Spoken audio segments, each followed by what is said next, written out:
Hi friends, ఈరోజు మామిడికాయ ఊరగాయ ఎలా తయారు చేయాలో చూద్దాము.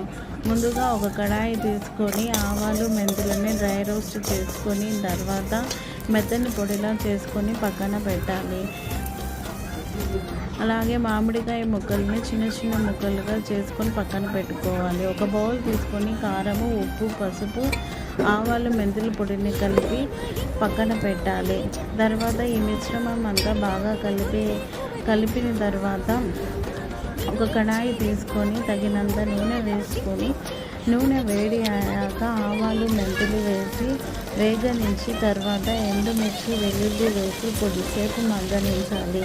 తర్వాత స్టవ్ ఆఫ్ చేసి తాలింపు ఆరినాక మనము ముందుగా రెడీగా పెట్టుకున్న పొడుల మిశ్రమాన్ని కలిపి తర్వాత మామిడికాయ ముక్కలను కలిపితే మన ఊరగాయ రెడీ అవుతుంది.